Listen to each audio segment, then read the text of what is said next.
በመካከለኛው ምስራቅ የተቀሰቀሰው መጠነ ሰፊ ጦርነት ዛሬ አንደኛ ሳምንቱን የደፈነ ሲሆን እስካሁንም በሰው ሕይወትና በኢኮኖሚ ላይ እያደረሰ ያለው ውድመት እጅግ ከፍተኛ መሆኑ ይነገራል። በዚህ አንድ ሳምንት ውስጥ ብቻ በኢራን ቢያንስ 1230 ሰዎች የተገደሉ ሲሆን ከነዚህም መካከል በሚናብ ከተማ በሚገኝ አንድ ትምህርት ቤት ላይ በደረሰ ፍንዳታ ሕይወታቸው ያለፈ 165 ሕፃናት ይገኙበታል። በሊባኖስ ከ200 በላይ፣ በእስራኤል ከ12 በላይ እንዲሁም 6 የአሜሪካ ወታደሮች መገደላቸውን መረጃዎች ያሳያሉ። የጦርነቱ የገንዘብ ወጪም ለዓለም አቀፉ ማህበረሰብ ሌላው አስገራሚ ዜና ሆኗል። አሜሪካ ለዚህ ጦርነት በቀን በአማካይ $900 ሚሊዮን እያወጣች መሆኑን አልጀዚራ የዘገበ ሲሆን ባለፉት 100 ሰዓታት ውስጥ ብቻ ከ3.14 ቢሊዮን ዶላር በላይ ወጪ አድርጋለች። ይህ ግዙፍ ወጪ በቀን $30 ሚሊዮን ለሚጠይቀው የአየር ላይ ጥቃት፣ $15 ሚሊዮን ለባህር ላይ ዘመቻ፣ $1.6 ሚሊዮን ለምድር ጦር እንቅስቃሴና ሌሎች በጀቶችን ያካትታል ተብሏል። አንድ የጦር ኤክስፐርት ለሲኤንኤን እንደገለጹት ደግሞ ጦርነቱ በዚሁ ፍጥነት ከቀጠለ አጠቃላይ ወጪው እስከ $95 ቢሊዮን ሊደርስ ይችላል ሲሉ ተደምጠዋል። ይህም አሜሪካ በጦርነቱ ውስጥ ምን ያህል ጊዜ ልትቆይ ትችላለች የሚለውን ጉዳይ ጥያቄ ምልክት ውስጥ ከቶታል። በአንጻሩ ኢራን የምትከተለው ወታደራዊ ስልት ከአሜሪካ ጋር ሲነጻጸር እጅግ አነስተኛ ወጪ የሚጠይቅ መሆኑ ተመልክቷል። ኢራን ከ$20,000 እስከ $50,000 ብቻ የሚያወጡ ድሮኖችን በመጠቀም የአሜሪካን ውድ የሚሳኤል መከላከያ ዘዴዎች እያጠመደች ሲሆን ይህ ያልተመጣጠነ ጦርነት ወይም አሲሜትሪክ ዋርፌር ቲዮሪ ኢራን በረጅም ጊዜ ጦርነት ተጠቃሚ ልትሆን እንደምትችል ባለሙያዎች ይተነብያሉ። በዚህ ሳምንት ውስጥ ብቻ ኢራን ከ2,000 በላይ ድሮኖችንና 600 የሚሻገሩ ሚሳኤሎችን የተኮሰች ሲሆን አብዛኛው ጥቃት ግን ያረፈው በጎረቤት ሀገራት በተለይም በተባበሩት አረብ ኤሚሬትስ ላይ መሆኑን መረጃዎች ያሳያሉ። የተባበሩት አረብ ኤሚሬትስ መከላከያ ሚኒስቴር ከሰዓታት በፊት በሰጠው መግለጫ ኢራን ወደ ሀገራቸው በአንድ ሳምንት ውስጥ ብቻ 205 ሚሳኤሎችንና ከ1,000 በላይ ድሮኖችን መተኮሷን አረጋግጠዋል። ይህ ጥቃት በገልፍ ሀገራት ላይ ከፍተኛ ስጋት እየፈጠረ ቢሆንም የኢራኑ ፕሬዝዳንት መሱድ ፔዜሽኪያን ግን አሁን ከሰዓታት በፊት የሰጡት መግለጫ አዲስና ያልተጠበቀ ሆኗል።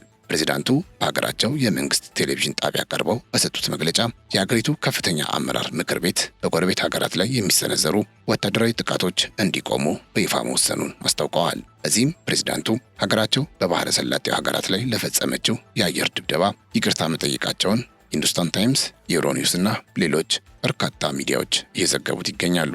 ፕሬዝዳንቱ በንግግራቸው ወቅት የሀገሪቱ ጊዜያዊ የከፍተኛ አመራር ምክር ቤት ትናንት ባሳለፈው ውሳኔ ከእንግዲህ በኋላ ጥቃት ከነዚሁ ሀገራት ካልተሰነዘረ በስተቀር ኢራን በጎረቤት ሀገራት ላይ ጥቃት እንደማትፈጽም ወይም ሚሳኤል እንደማትተኩስ ወስነናል ብለዋል። አክለውም በኢራን ጥቃቶች ኢላማ ለሆኑት የጎረቤት ሀገራት በግሌ ይቅርታ ጠይቃለሁ ሲሉ ነው የተደመጡት። እንደ ፕሬዝዳንት ፔዜሽኪያን ማብራሪያ ጥቃቶቹ የተፈጸሙት በጦር አመራሩ ውስጥ በተፈጠረ የመረጃ መዛባት ነው። አዛዦቻችንና መሪያችን ሕይወታቸውን ባጡበት የቅርብ ጊዜ ክስተት ምክንያት የታጠቁ ኃይሎቻችን በአዛዦች እጥረት ሳቢያ አስፈላጊ የመሰላቸውን እርምጃዎች በራሳቸው ተነሳሽነት ሲወስዱ ቆይተዋል ሲሉ ሁኔታውን አስረድተዋል። በጦርነቱ ግንባር ቀደም ሆኖ የሚሳተፈው አብዮታዊ ዘቡ IRGC ተጠሪነቱ ለሀገሪቱ የበላይ መሪ ብቻ ቢሆንም ባለፈው ሳምንት በእስራኤል የአየር ድብደባ አያቶላህ አሊ ኻሜኒ መገደላቸው በጦር ኃይሉ የእዝ ሰንሰለት ውስጥ ክፍተት ተፈጥሮ የነበረ መሆኑን ፕሬዝዳንቱ ጠቁመዋል። ኢራን ጥቃቱን ለማቆም የወሰነችው ግን ሁለት ዋና ዋና ቅድመ ሁኔታዎችን በማስቀመጥ መሆኑን ፕሬዝዳንቱ ግልጽ አድርገዋል። አንደኛው በጎረቤት ሀገራት በኩል በኢራን ላይ ምንም አይነት ጥቃት ካልተሰነዘረ ብቻ ሲሆን ሁለተኛው ደግሞ ማንኛውም በኢራን ላይ የሚሰነዘር ጥቃት መነሻው ከጎረቤት ሀገራት እንዳይሆን የሚል ነጥብ አንስተዋል። ጥቃቱ ከእነዚሁ ሀገራት የሚነሳ ከሆነ ግን ቴህራን አሁንም ቢሆን የጦር ቤዞችን መሰረት ያደረገ የአጸፋ እርምጃ ከመውሰድ ወደ ኋላ አትልም ሲሉ ማስጠንቀቂያ ሰጥተዋል። ይህ እርምጃ ኢራን በጎረቤት ሀገራት ላይ የነበራትን የጥቃት አቅጣጫ በመቀየር ትኩረቷን በቀጥታ በእስራኤልና በአሜሪካ ላይ ብቻ ለማድረግ መወሰኗን የሚያሳይ ስልታዊ ለውጥ ተደርጎ ተወስዷል። ይህ የኢራን ውሳኔ ጎረቤት ሀገራት ግዛታቸውን ለውጭ ኃይሎች በተለይም ለአሜሪካና አጋሮቿ አሳልፈው እንዳይሰጡ ለማስጠንቀቅ ያለመ መሆኑን የፖለቲካ ተንታኞች ይናገራሉ።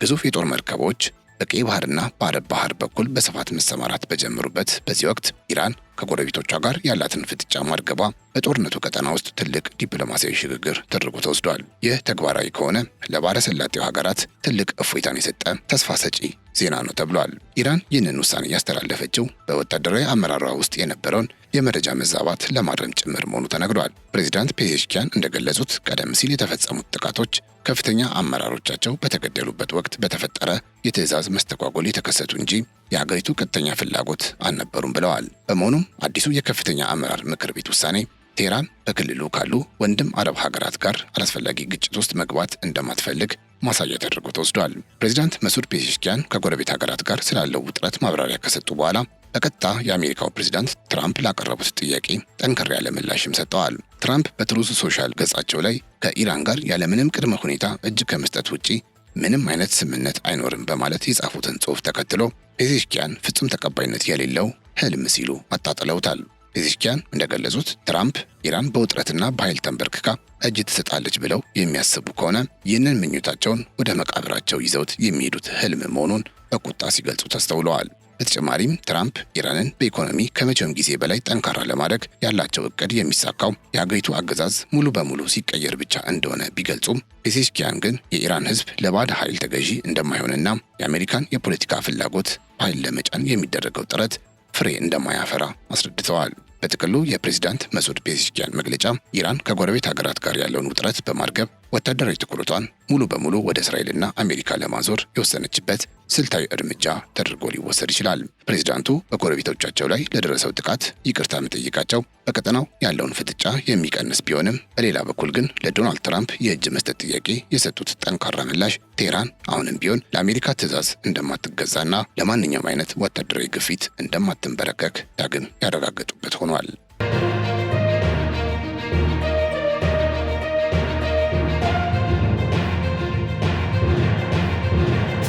ይህ በእንዲህ እንዳለ ፕሬዝዳንት ዶናልድ ትራምፕ የአሜሪካን የምድር ጦር ወደ ኢራን ለማስገባት ከፍተኛ ፍላጎት እንዳላቸው የሚጠቁሙ አዳዲስ ፍንጮች መታየት ጀምረዋል። ምንም እንኳ ዋይት ሀውስ በይፋዊ መግለጫው ወታደራዊ እርምጃው አሁንም በአየር ጥቃቶች ላይ ብቻ የተመሰረተ መሆኑን ቢገልጽም ከፕሬዝዳንቱ የቅርብ ረዳቶችና ከፍተኛ ባለስልጣናት የወጡ መረጃዎች ግን ትራምፕ በምድር ላይ ወታደሮችን ስለማሰማራት በግል ውይይቶች ላይ በቁም ነገር እያነሱት ይገኛሉ ሲል ኤንቢሲ ኒውስ ከውስጥ ያገኘሁት መረጃ ነው ብሎ አጋርቷል። ይህ አዲስ አስማሚያ አሜሪካ ቀደም ሲል ከነበራት ስልታዊ አቋም ወጣ ያለና የጦርነቱን መልክ ሙሉ በሙሉ ሊቀይር የሚችል ነው ተብሏል። ፕሬዝዳንት ትራምፕ በውይይታቸው ላይ ትኩረት እያደረጉ ያሉት መላዋን ኢራንን ለመቆጣጠር በሚደረግ ሰፊ ወረራ ላይ ሳይሆን ለተወሰኑ ስልታዊና ወታደራዊ ዓላማዎች የሚውሉ ጥቂት የምድር ጦር ክፍሎችን ስለማሰማራት እንደሆነ ምንጮቹ ጠቁመዋል። እነዚህ ልዩ የጦር ክፍሎች በዋናነት በቦምብ ጥቃት ሊጠፉ የማይችሉ የኢራን የኒውክሌር ጣቢያዎችንና የዩራኒየም ክምችቶችን ለመቆጣጠር እንዲሁም የተወሰኑ ኢላማዎችን ለመምታት ታስበው የሚሰማሩ እንደሆኑ ተገልጸዋል። ይህ የዶናልድ ትራምፕ እቅድ አሜሪካ በኢራን ላይ የምትፈልገውን ስልታዊ ድል ለማረጋገጥ የምድር ኃይል አስፈላጊ ነው ከሚል እምነት የመነጨ እንደሆነ ዘገባው አስታውቋል። የትራምፕ ራዕይ ከጦርነቱ ማብቂያ በኋላ በኢራን ውስጥ አዲስና ከአሜሪካ ጋር የሚተባበር መንግስት እንዲመሰረት የሚል ቢሆንም ይህንንም በቅርቡ በቬኔዙዌላ ከተከሰተው ለውጥ ጋር በማነጻጸር ለረዳቶቻቸው እያብራሩ እንደሚገኙ ተነግረዋል። ፕሬዚዳንቱ በቬኔዙዌላ እንደታየ ሁሉ በኢራንም አሜሪካ የምትቀበለው አመራር ወደ ስልጣን እንዲመጣና በነዳጅ ምርትም ሆነ በሌሎች ስልታዊ ጉዳዮች ላይ የሁለቱ ሀገራት ጥቅም እንዲጠበቅ ይፈልጋሉ ተብሏል። ይህንን የፖለቲካ ለውጥ በተሳካ ሁኔታ ለማስፈጸም ደግሞ በኢራን ምድር ላይ የአሜሪካ ወታደሮች መገኘት እንደ ዋስትና ሊያገለግል እንደሚችል ያምናሉ። ፕሬዚዳንቱ በቅርቡ በሰጡት ቃለ ምልልስ እንኳ በምድር ላይ ወታደሮችን ለማሰማራት ምንም አይነት ፍርሃት የለብኝም በማለት የተናገሩት ንግግር ለጉዳዩ ያላቸውን ቁርጠኝነትና ዝግጁነት በግልጽ ያሳየ ፍንጭ ተደርጎ ሊወሰድ ይችላል። ሌሎች የትራምፕ የቅርብ አማካሪዎች የምድር ጦር የማሰማራትን አማራጭ ውድቅ ቢያደርጉም ትራምፕ ግን አስፈላጊ ሆኖ በተገኘበት ጊዜ እርምጃውን ለመውሰድ ወደ ኋላ እንደማይሉ በተደጋጋሚ ፍንጭ እየሰጡ ነው። ይህ የፕሬዝዳንቱ ግልጽ አቋም በዋይት ሀውስና በሪፐብሊካን ፓርቲ አመራሮች ዘንድ ሰፊ ክርክር እንደተነሳበትም መረጃው ያሳያል። ታዲያ የኢራን መንግስት እነዚህን ፍንጮች ተከትሎ ከፍተኛ ወታደራዊ ዝግጅት እያደረገ መሆኑን አስታውቋል። የአሜሪካ የምድር ጦር ወደ ሀገሪቱ የሚገባ ከሆነ ትልቅ ጥፋት እንደሚጠብቀው በማስጠንቀቅ ያጸፋ ምላሽ ለመስጠት ዝግጁ መሆኑን ገልጿል። የኢራን የውጭ ጉዳይ ሚኒስትር አባስ አራግቺ ሀገራቸው ለማንኛውም አይነት ወታደራዊ ግጭት መዘጋጀቷንና የአሜሪካን ወታደሮች በምድር ላይ ለመግጠም እየጠበቁ መሆኑን በይፋ ተናግረዋል። ይህ የሁለቱ ወገኖች ፍጥጫ በቀጣዮቹ ሳምንታት የጦርነቱ ቀጠና ወደ ከፋ የደም መፋሰስ ሊያመራ እንደሚችል ስጋት ፈጥሯል። ጦርነቱ ከተጀመረ ወዲህ በአሜሪካ ላይ እየደረሰ ያለው የወጪ ኪሳራ እየጨመረ በመምጣቱ ፕሬዚዳንት ትራምፕ የምድር ጦር የማሰማራት አማራጩን በበለጠ እንዲያጤኑት እያደረጋቸው እንደሆነ ዘገባው አስነብበዋል። የፔንታጎን መረጃዎች እንደሚያሳዩት በኢራን የአጸፋ ጥቃቶች ሳቢያ የአሜሪካ መሳሪያዎች እየወደሙ በመሆናቸው ዋሽንግተን ወታደራዊ ስልቷን እንድትቀይር ግፊት እያደረገባት ነው ተብሏል። በዚህ ምክንያት የአሜሪካ የምድር ጦር ወደ ኢራን መግባቱ ካሁን በኋላ የጊዜ ጉዳይ እንጂ የማይታሰብ አማራጭ እንዳልሆነ ብዙዎች እየተስማሙበት መጥተዋል። ነገር ግን ኢራን በበኩሏም የምድር ጦር የሚገቡ ከሆነ ትልቅ ጥፋት ይጠብቃቸዋል፣ ለመቅጠም ዝግጁ ነን እያለች ትገኛለች። በሌላ በኩል ደግሞ የዋይት ሀውስ ባለስልጣናት አሜሪካ ከኢራን ሁሉንም ድፍድፍ ዘይት የመውረስ ፍላጎት እንዳላት የሚጠቁም አነጋጋሪ መግለጫ ሰጥተዋል። የብሔራዊ ኢነርጂ ተቆጣጣሪ ምክር ቤት ወይም ናሽናል ኢነርጂ ዶሚናንስ ካውንስል ዋና ዳይሬክተር ጃሮድ አገን ሲናገሩ በሆርሙዝ ሰርጥ ስላሉት ችግሮች መጨነቅ አይኖርብንም፣ ምክንያቱም ሁሉንም ድፍድፍ ዘይት ከኢራን እጅ እናውጠዋለን ብለዋል። ይህ መግለጫ አሜሪካ በኢራን ላይ የምታካሄደው ዘመቻ ዋና ዓላማ የሀገሪቱን የኢነርጂ ሀብት በቀጥታ ለመቆጣጠርና የዓለምን የነዳጅ ገበያ ፍሰት በበላይነት ለመምራት መሆኑን በግልጽ የሚያሳይ ስልታዊ እርምጃ ተደርጎ ተወስዷል። ይህ የአሜሪካ የሀብት መውረስ ፍላጎት ዋሽንግተን በቅርቡ በቬንዙዌላ ካሳየችው የፖለቲካና የኢኮኖሚ ጣልቃ ገብነት ጋር ተመሳሳይነት እንዳለው ተንታኞች ይናገራሉ። በቬንዙዌላ የታየው የአገዛዝ ለውጥ ፍላጎትና የነዳጅ ሀብቷን ከአሜሪካ ጥቅም ጋር የማስተሳሰር ስትራቴጂ አሁንም በኢራን ላይ ተግባራዊ ሊደረግ መታሰቡ ጦርነቱ ከኒውክሌር ስምምነት ይልቅ የሀብት ወረራ ወይም ሪሶርስ ካፕቸር መልክ ያለው መሆኑ ተነግሯል። ትራምፕ በኢራን ተቀባይነት ያለው መሪ እንዲመጣ የሚፈልጉትም እንደ ቬንዙዌላው ሁሉ የነዳጅ ምርቱ በአሜሪካ ቁጥጥር ስር እንዲውልና ለዋሽንግተን ስልታዊ ጥቅም እንዲያገለግል ለማረጋገጥ እንደሆነ ይታመናል። ኢራን በአሁኑ ወቅት በዓለም አቀፍ ማዕቀቦች ምክንያት ያልተነካ ግዙፍ የተፈጥሮ ሀብት ባለቤት መሆኗ ይነገራል። አገሪቱ በዓለም አቀፍ ደረጃ በድፍድፍ ነዳጅ ክምችት አራተኛ፣ በተፈጥሮ ጋዝ ክምችት ደግሞ ሁለተኛ ደረጃን ይዛ የምትገኝ ሲሆን ከነዳጅ ባሻገር በውስጧ የያዘችው የማዕድን ሀብት እጅግ አስገራሚ እንደሆነ መረጃዎች ያሳያሉ። በተለይ ለዘመናዊ ቴክኖሎጂና ለኤሌክትሪክ ተሽከርካሪዎች ባትሪ ምርት ወሳኝ የሆነው የሊቲየም ክምችቷ በዓለም ሁለተኛው ግዙፍ ሳይሆን እንደማይቀር የሚገመት ሲሆን ከዚህም በተጨማሪ በከፍተኛ መጠን የሚገኝ የመዳብ፣ የብረት ማዕድን፣ የዚንክና የወርቅ ክምችት እንዳላት ይታመናል።